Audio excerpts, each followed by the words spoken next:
Hello అందరికీ. మీ ఇంట్లో కూడా ఇలా బాలామృతం ప్యాకెట్స్ చూసి ఏం చేయాలా అని ఆలోచిస్తున్నారా? అయితే ఎంతో సింపుల్గా అండ్ టేస్టీగా వచ్చే బాలామృతం బిస్కెట్స్ చేసేద్దాం వచ్చింది. ఫస్ట్ మిక్సీ జార్లో తగినంత బాలామృతం పౌడర్ తీసుకోండి. ఆల్రెడీ దాంట్లో షుగర్ ఉంటుంది కాబట్టి ఒక 4 స్పూన్స్ ఆఫ్ షుగర్ అయితే నేను వేసాను.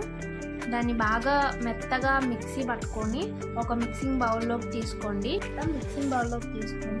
ఒక కప్పు గోధుమ పిండి అండ్ కాచి చల్లార్చిన పాలని కొంచెం కొంచెం పోసుకుంటూ చపాతీ పిండిలాగా కలుపుకోవాలి. అండ్ మన ఛానల్ ఎవరైనా కొత్తగా చూస్తే ప్లీజ్ సబ్స్క్రైబ్ చేసుకోండి అండ్ లైక్ చేయండి. తర్వాత చపాతీ అంత పలుచుగా కాకుండా కొంచెం మందంగా రుద్దుకోవాలి. మీ దగ్గర ఏమన్నా షేప్ మౌల్స్ ఉంటే మీకు నచ్చిన షేప్స్లో కట్ చేసుకోండి. నేనైతే ఇక్కడ ఒక బాక్స్ మూత తీసుకున్నాను.